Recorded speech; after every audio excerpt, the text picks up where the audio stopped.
Assalamualaikum warahmatullahi wabarakatuh. Alhamdulillahilladzi wa kafa wassalatu wassalamu ala nabiyil mustafa wa ba'du. Nama saya Peri Haryadi Dalimunte dengan NIM 2114020127, Prodi Pendidikan Bahasa Arab.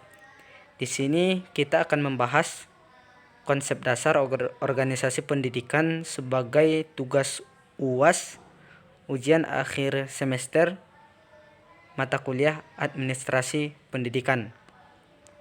Baik teman-teman, di sini kita akan membahas 5 poin. Yang pertama, pengertian organisasi. Yang kedua, jenis-jenis organisasi. Yang ketiga, aspek-aspek organisasi. Yang keempat, dimensi struktur organisasi. Dan yang terakhir adalah desain organisasi.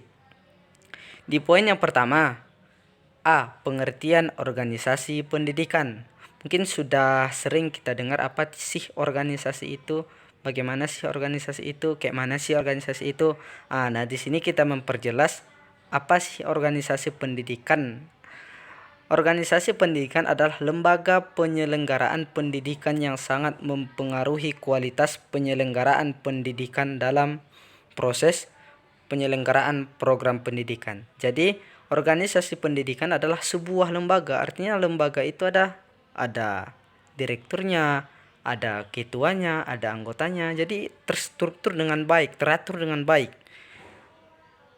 Dan organisasi pendidikan ini sangat mempengaruhi kualitas penyelenggaraan pendidikan. Jadi kualitas penyelenggaraan pendidikan itu terlahir dari organisasi pendidikan yang bagus, yang terstruktur dengan baik.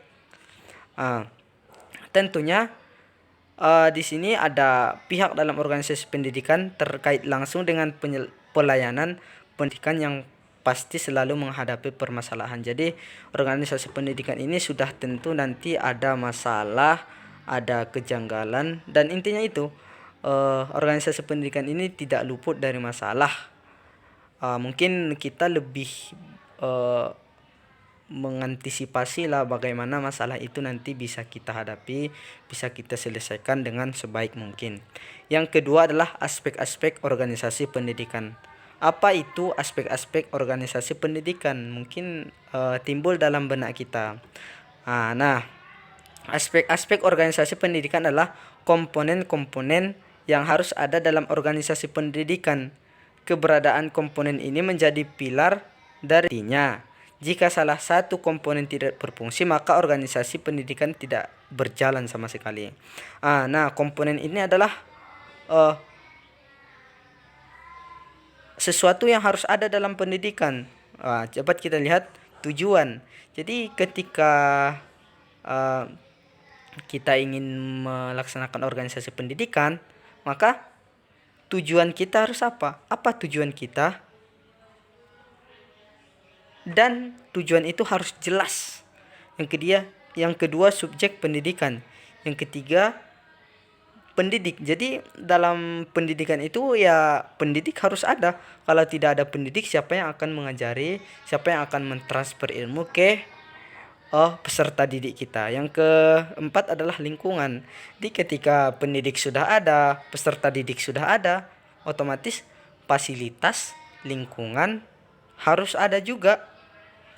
Dan yang terakhir yang kelima adalah alat pendidikan seperti pulpen, seperti buku, seperti meja, kursi, itu alat pendidikan. Jadi ketika pulpen tidak ada, maka otomatis pendidikan itu tidak berjalan dengan lancar. Yang keenam adalah lingkungan pendidikan. Yang ketujuh adalah evaluasi pendidikan. Jadi evaluasi ini kita laksanakan di akhir ketika kita sudah selesai proses pendidikan, maka dilaksanakanlah evaluasi. Sudah sampai mana tujuan yang kita angkat, sudah sampai mana tujuan yang kita rancang di awal tadi di tujuan. Selanjutnya adalah jenis-jenis organisasi pendidikan. Yang ini ada 3 macam. Yang pertama, organisasi pendidikan formal, non formal, informal. Formal adalah organisasi yang memiliki struktur yang jelas, pembagian tugas yang jelas, serta tujuan yang jelas. Jadi formal itu adalah jelas. Jadi tujuan kita apa itu jelas. strukturnya, siapa ketuanya, siapa bendaharanya, siapa anggotanya, jelas. Ini yang dimaksud dengan formal. Yang kedua adalah non formal. Sebagai perkumpulan yang terbentuk secara spontan antara beberapa orang. Organisasi informal adalah kumpulan dari 2 orang atau lebih yang terlibat pada suatu aktivitas serta tujuan bersama yang tidak disadari.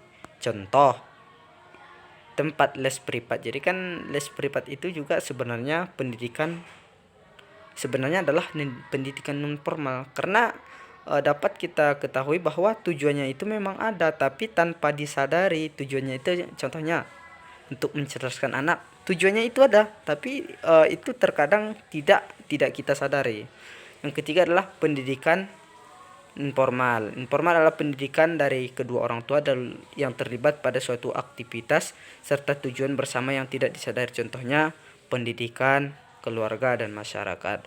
Jadi kalau di kita ya sering disebut informal itu pendidikan yang didapatkan oleh anak ketika dia berbaur di rumahnya, berbaur dengan masyarakat. Baik, selanjutnya poin yang keempat adalah desain organisasi pendidikan.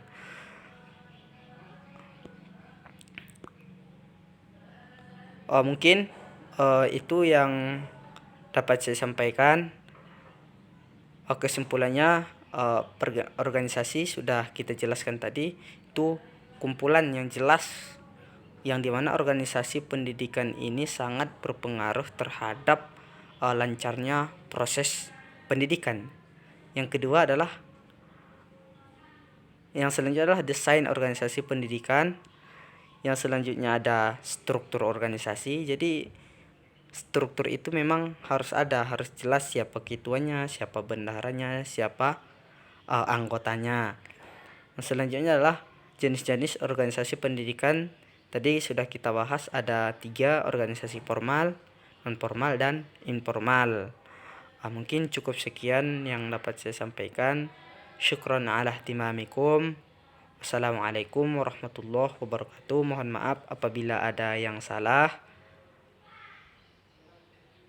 Sampai jumpa di video selanjutnya. Assalamualaikum.